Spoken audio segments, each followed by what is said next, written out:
Hi friends, मैं हूं बबली और आप सभी का स्वागत करती हूं आपके अपने YouTube channel study with Babli में। फ्रेंड्स, आज का जो क्लास है वो पिछले क्लास से ही रिलेटेड है। पिछले क्लास में हम लोगों ने जाना था धात्विक खनिज, अधात्विक खनिज के बारे में, और आज के क्लास में हम लोग जानेंगे ऊर्जा खनिज के बारे में। फ्रेंड्स, जो ऊर्जा खनिज है उसे कोयला, पेट्रोल और आणविक पदार्थ, इन सभी को ऊर्जा खनिज माना जाता है, जिसमें कि ऊर्जा खनिज में झारखंड में कोयला और आणविक पदार्थ मिलते हैं, लेकिन जो पेट्रोल है वो झारखंड में नहीं मिलते हैं।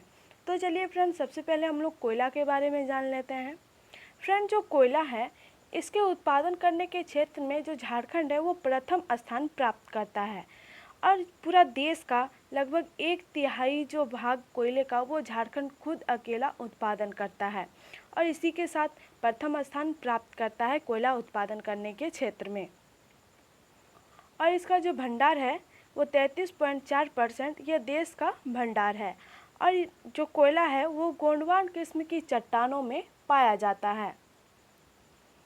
और फ्रेंड्स, झारखंड में इसका भंडार 80,000 मिलियन टन से अधिक है। देश में इसका जो भंडार है वो 33.4% है, और झारखंड में इसका जो भंडार है वो 80 मिलियन टन से अधिक है। तो चलिए आगे हम लोग जानते हैं इसके बारे में।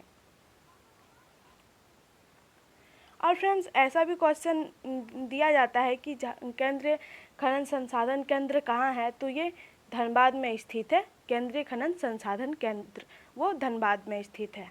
तो चलिए फ्रेंड्स, इसके कुछ हिस्ट्री को जान लेते हैं, यानी कि कोयला का खनन किस तरीके से प्रारंभ हुआ, कहाँ और कैसे, इन सभी के बारे में जान लेते हैं। फ्रेंड, जो झारखंड का जो खनन केंद्र है यहाँ पे, यानी कि झारखंड में सबसे पहले जो कोयला का खनन हुआ था वो बंगाल कोल कंपनी के द्वारा झारखंड से पहली बार कोयला निकाली गई थी।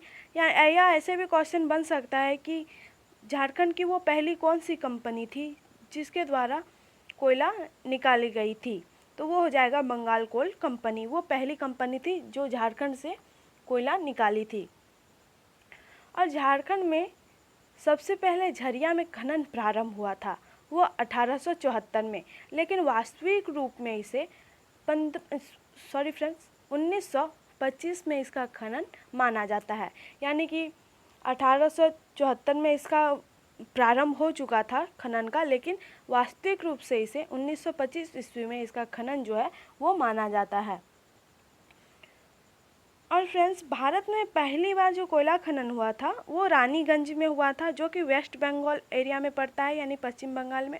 वहाँ पे 1774 में ये खनन शुरू हुआ था। झारखंड में सबसे पहले झरिया में शुरू हुआ था खनन, और इंडिया में यानी कि भारत में पहली बार जो कोयला खनन हुआ था वो रानीगंज में हुआ था, जो कि वेस्ट बंगाल में पड़ता है, और 1774 ईस्वी में।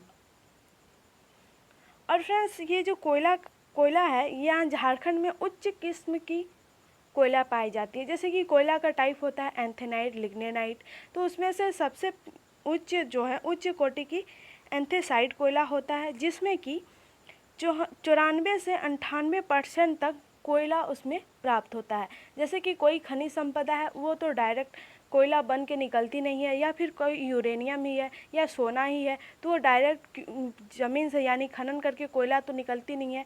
उसे प्यूरिफाई किया जाता है, फिर उससे मिट्टी एक साइड किया जाता है, फिर उससे कोयला अलग किया जाता है। तो उसी प्रकार जो एंथेसाइट है वो कोयला का प्रकार है जो उच्च किस्म के है। उसमें से जो प्यूरिफाई किया जाता है उसमें जो कोयला की प्रतिशत है वो 94 से 98% तक कोयला प्राप्त होती है, यानी कि वेस्ट चीज़ कम और कोयला ज़्यादा।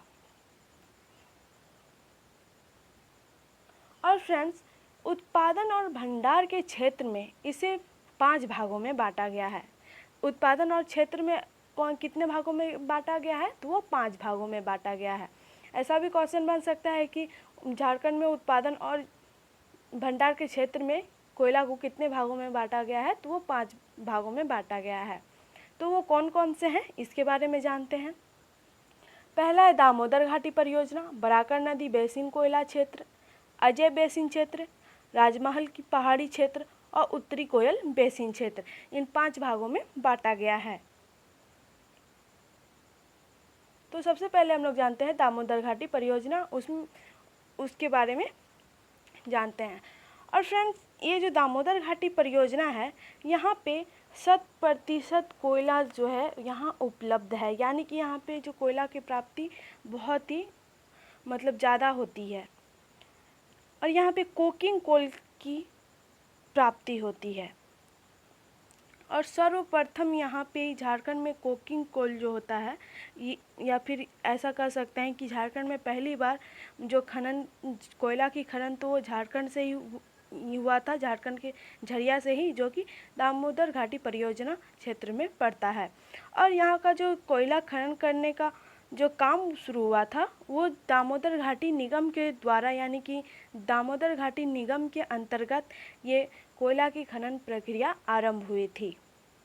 तो चलिए हम लोग आगे जानते हैं इसके बारे में। झरिया में जो कोयला क्षेत्र का विस्तार है फ्रेंड्स, वो 39 किलोमीटर लंबा तथा 19 किलोमीटर चौड़ा क्षेत्र में विस्तृत है। और इसकी जो परत की संख्या है वो 20 है। फ्रेंड्स, यहाँ पे परत नहीं होगा, यहाँ भारत लिखा गया है। परत की जो संख्या है वो 20 परत की संख्या, यानी कि 20 उसकी टोटल संख्या है परत की।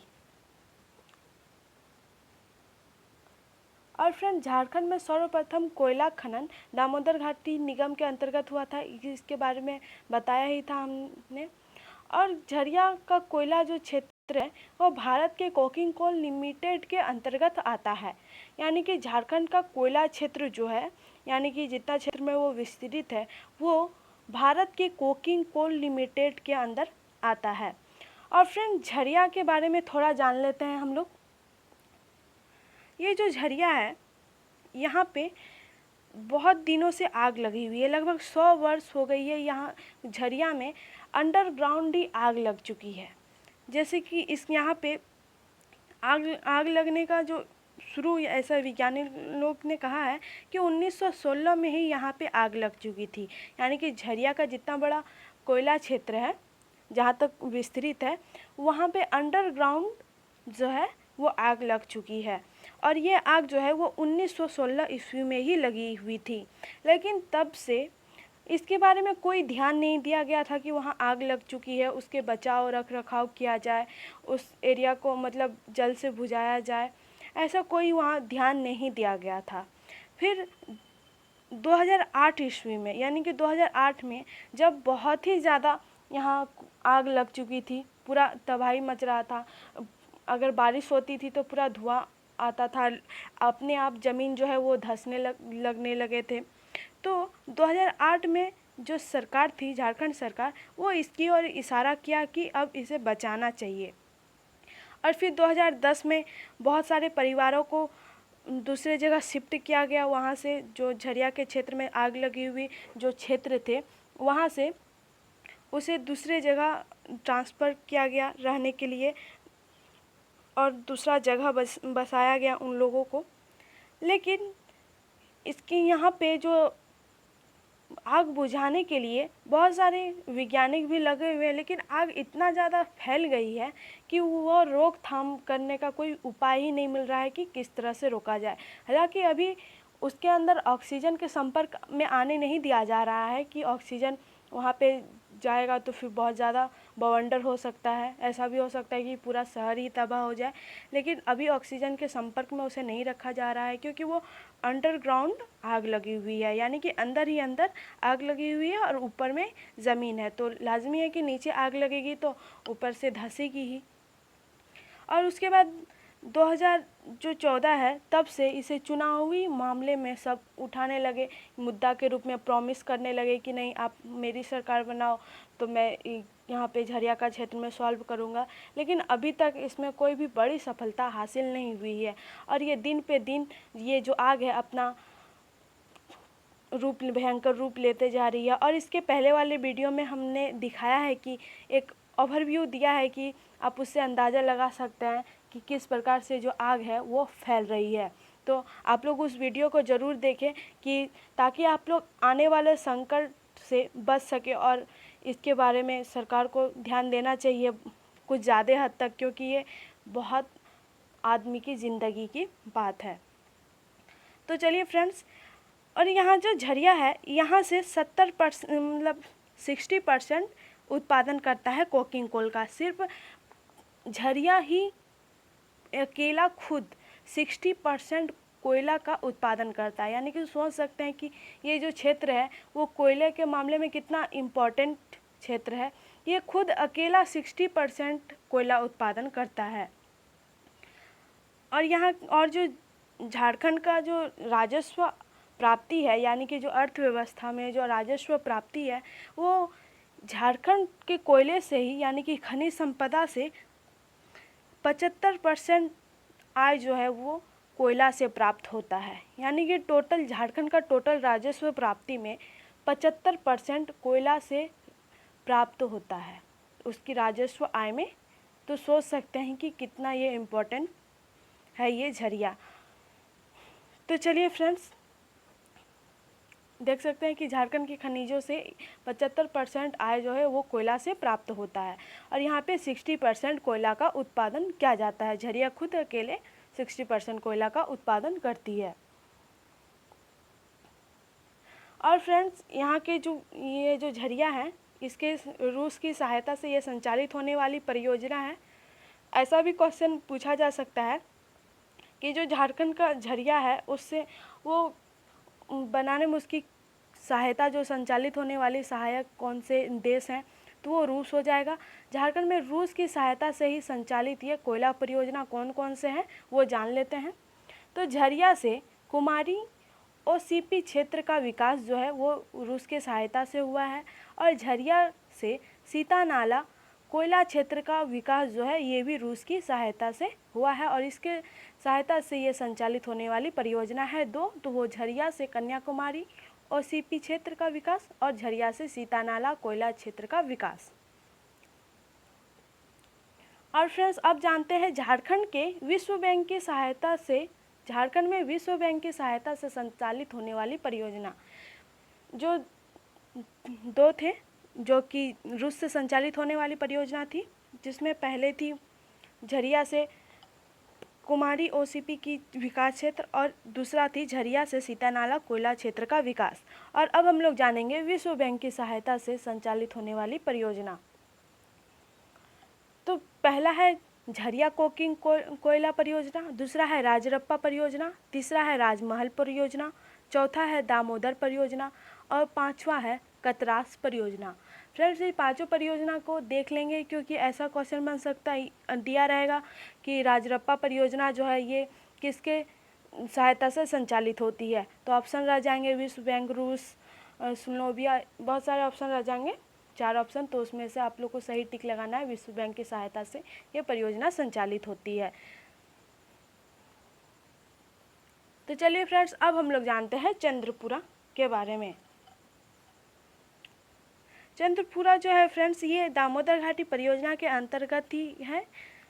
और दामोदर घाटी परियोजना के अंतर्गत चंद्रपुरा भी आती है। झरिया पहला हो गया, दूसरा चंद्रपुरा। चंद्रपुरा जो है ये चंद्रपुरा रेलवे स्टेशन पर इसका विस्तार है, यानी कि जो चंद्रपुरा रेलवे स्टेशन है वहाँ तक इसका विस्तार है। और यहाँ पे निम्न किस्म की कोयला पाई जाती है, यहाँ पे उच्च किस्म की नहीं, निम्न किस्म की पाई जाती है। इसलिए ये बहुत ज़्यादा इम्पोर्टेंट नहीं है, बस जान लीजिए कि हाँ यहाँ पे भी कोयला क्षेत्र है।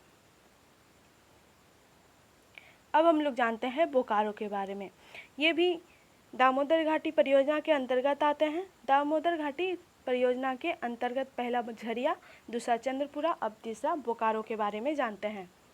इसका जो विस्तार है फ्रेंड्स ये 64 किलोमीटर लंबा और 11 किलोमीटर चौड़ा इसका विस्तार है। और इसकी जो परत है यह पूर्वी भाग में 19 परत है, पश्चिमी भाग में 10 परत पाई जाती है। यानी कि इसकी टोटल परत हो गई 29, जिसमें कि पूर्वी भाग में 19 परत और पश्चिमी भाग में 10 परत पाई जाती है। और यहाँ पे राउरकेला इस्पात कारखाना भी है। अब हम लोग जानते हैं कर्णपुरा के बारे में। कर्णपुरा का जो विस्तार है वो 424 वर्ग किलोमीटर में उत्तर एवं दक्षिण क्षेत्र में बटा हुआ है। इसका जो विस्तार वो 424 वर्ग किलोमीटर है, जिसका विस्तार उत्तर और दक्षिण के क्षेत्र में पड़ता है। और यहाँ पे जो परत है वो इसकी परतों की संख्या 44 है। और यहाँ पे कोयला का जो भंडार है वो 58 करोड़ टन है। अब हम लोग बात करते हैं रामगढ़ की। रामगढ़ का जो विस्तार है फ्रेंड्स, कोयला क्षेत्र का विस्तार वो 98 वर्ग किलोमीटर में फैला हुआ है। और यहाँ पे 20 यानी कि 20 परत पाई जाती है। और रामगढ़ में जो कोयला का भंडार है वो 105 करोड़ टन है। यहाँ पे कोयला का भंडार जो है वो 105 करोड़ टन है। और दामोदर घाटी क्षेत्र में 3866 वर्ग किलोमीटर में इसका भंडार है। और जो दामोदर घाटी का क्षेत्र है उसमें भी ये एरिया टच करती है थोड़ा सा, तो वहाँ पे इसका जो भंडार है वो 3866 वर्ग किलोमीटर में इसका भंडार है। और औरंगा और डाल्टन जो है ये उसके अंतर्गत आती है। और एक जगह है ओयर नाम का एक जगह है, वो भी यहीं पे मिलती है। यानी कि जो दामोदर घाटी का क्षेत्र है 3866 वर्ग किलोमीटर में, जो कि औरंगा, डाल्टनगंज और होयर जो जगह है, ये तीनों जगह को वहाँ पे जगह का नाम है जहाँ पे कि कोयला क्षेत्र का भंडार है। अब हम लोग जानते हैं बराकर बेसिन क्षेत्र के बारे में।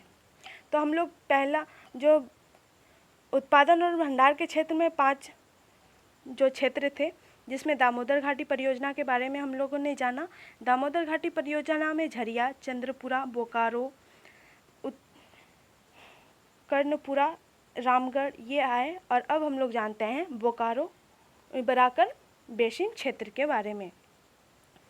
बराकर बेसिन क्षेत्र जो है इसका जो विस्तार वो 28.5 वर्ग किलोमीटर क्षेत्र में विस्तृत है। और यहाँ पे कोयला की 20 परत पाई जाती है। और यह हजारीबाग और गिरिडीह जिला में पाया जाता है कोयला। और हजारीबाग में 50 करोड़ टन पाए जाते हैं और गिरिडीह में 40 करोड़ टन जो है इसका भंडार है, गिरिडीह और हजारीबाग में। और अब हम लोग बात करते हैं अजय नदी बेसिन क्षेत्र में।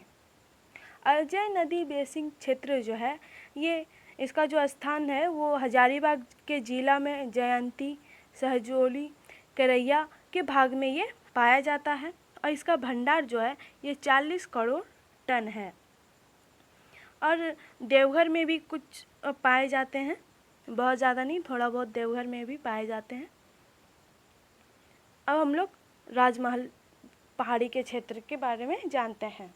इसका राजमहल पहाड़ी का क्षेत्र में जो भंडार है कोयले का वो 268 करोड़ टन है।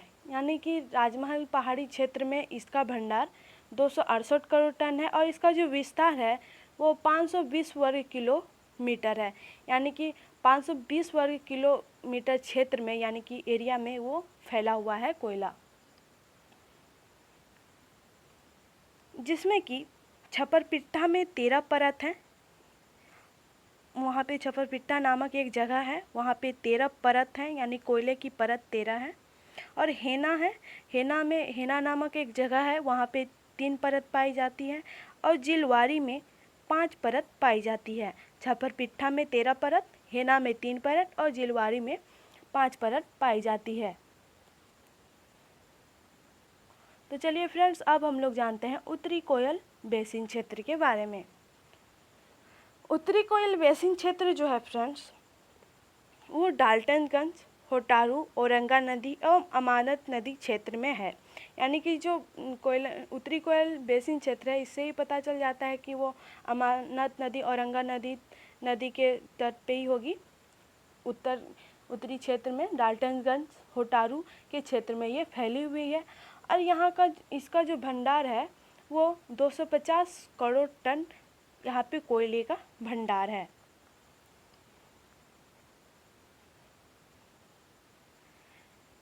तो चलिए फ्रेंड्स, अब हम लोग बात करते हैं यूरेनियम की।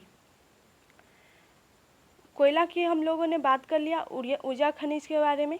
अब हम लोग बात करते हैं यूरेनियम, ये भी ऊर्जा खनिज है। ऊर्जा ये जो खनिज है ये एक आणविक खनिज है। हम लोगों ने पहले ही कहा था कि जो कोयला, आणविक पदार्थ और पेट्रोल, ये तीन जो होते हैं ये ऊर्जा खनिज होते हैं। इसे ऊर्जा खनिज माना जाता है, जिसमें कि कोयला और आणविक खनिज है वो झारखंड में उपलब्ध हैं, लेकिन जो पेट्रोल है वो झारखंड में उपलब्ध नहीं है। तो हम लोगों ने कोयला के बारे में जाना, अब आणविक खनिज के बारे में जानते हैं। और ये जो यूरेनियम है फ्रेंड्स, ये धारवाड़ तथा आकीर्णीय चट्टानों में ये मिलते हैं। धारवाड़ और आकीर्णीय प्रकार की जो चट्टानें होते हैं उसमें यूरेनियम पाया जाता है, और ये सिंहभूम के ज़िले में अधिकतर पाए जाते हैं यूरेनियम। और यूरेनियम जो है, इसका जो स्थान है वो जादूगोड़ा, जरमुंडी, कन्यालुका, डुमरी, केरुआ के क्षेत्र में ये पाया जाता है। और ये जो यूरेनियम है वो दालभूम के एक सुरंग से प्राप्त होता है यूरेनियम। और यहाँ पे सुरंगों में जो एक टन चट्टान होती है, 1 टन की जो चट्टान होती है, मान लीजिए खोदाई हुई तो उससे चट्टान निकली, तो लगभग 1 टन का जो चट्टान होता है उसमें से 250 ग्राम से 1000 ग्राम तक यूरेनियम मिलता है। यानी कि चट्टान का जो वज़न वो 1 टन है, यानी कि सपोज 1 टन का जो चट्टान निकलता है वहाँ पे 250 ग्राम से 1000 ग्राम तक का यूरेनियम प्राप्त होता है। देख सकते हैं फ्रेंड्स फोटो में यूरेनियम किस प्रकार के होते हैं। मैं अब फोटो डालने के पीछे ये थीम होता है कि आप लोग जो नाम के साथ साथ उसे भी देख के जो फ़ोटोज़ होते हैं वो आँख में गड़ जाते हैं। तो मेरा ये उद्देश्य रहता है फ़ोटो डालने का कि आप जिस चीज़ को याद कर रहे हैं उसको भूले नहीं, और पिक्चर के माध्यम से क्या होता है कि आपको लंबे टाइम तक याद रहता है। तो आप लोग देख सकते हैं ये यूरेनियम।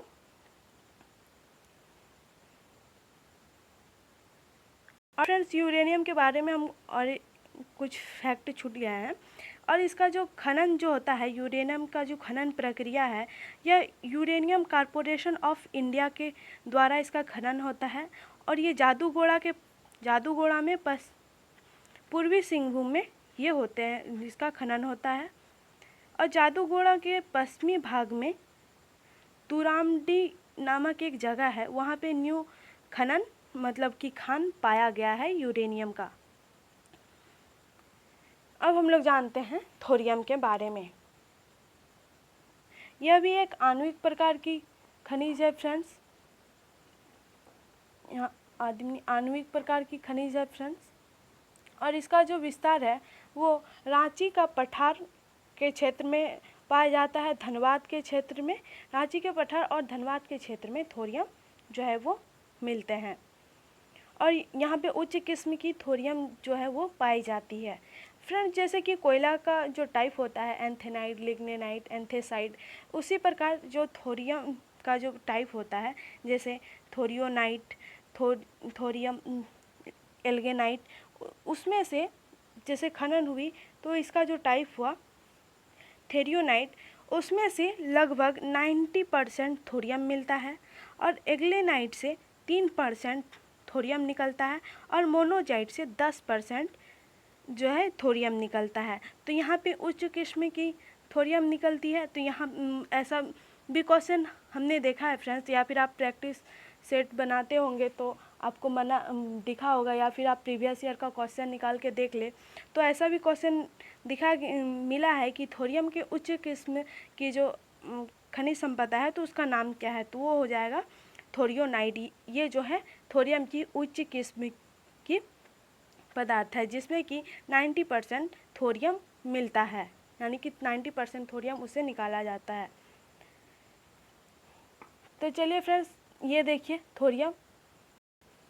थोरियम जो होता है वो इस प्रकार के होते हैं। अब हम लोग बात करते हैं इल्मेनाइट का। इल्मेनाइट जो फ्रेंड्स, ये भी एक आणविक प्रकार का खनिज है, और इसका जो उपयोग होता है मुख्य रूप से अंतरिक्ष यान एवं अनुरिक्त वाले यान जो होते हैं अणुशक्ति वाले यान जो होते हैं, रिक्त नहीं होगा यहाँ फ्रेंड्स, अणुशक्ति वाले जो यान होते हैं, अतः अंतर्यान में टाइटेनियम बनाने के में इसका उपयोग किया जाता है। तो इसका उपयोग के बारे में भी पूछ सकता है। तो फ्रेंड्स इसका उपयोग जो है वो अंतरिक्ष यान में, अणुशक्ति वाले यान में और अंतर्यान के टाइटेनियम बनाने में इसका उपयोग किया जाता है। और ये रांची के क्षेत्र में पाए जाते हैं और इसका जो भंडार है वो 7.4 लाख टन इसका भंडार है। ये देख सकते हैं इल्मेनाइट। और फ्रेंड्स बेरिलियम है और मोनोजाइट, ये भी दो आणविक प्रकार की खनिज है। इसमें से कुछ ज़्यादा है नहीं, बस ये जो बेरिलियम है वो हजारीबाग और कोडरमा के क्षेत्र में पाया जाता है और मोनोजाइट जो है वो रांची और हजारीबाग के क्षेत्र में पाया जाता है। और इसमें कुछ विशेष है नहीं, इसलिए इससे रिलेटेड क्वेश्चन नहीं पूछे जाते हैं। बस जान ले कि हाँ यहाँ पे बेरिलियम और मोनोजाइट पाए जाते हैं। तो आई होप फ्रेंड्स आप लोगों को क्लास पसंद आई हो। अगर पसंद आई हो तो लाइक, सब्सक्राइब और शेयर करना ना भूलें। और जिस फ्रेंड को नोट्स या PDF की ज़रूरत हो वो हमारे टेलीग्राम ग्रुप से जुड़ सकते हैं, जिसकी लिंक्स हमारे डिस्क्रिप्शन में दी हुई है।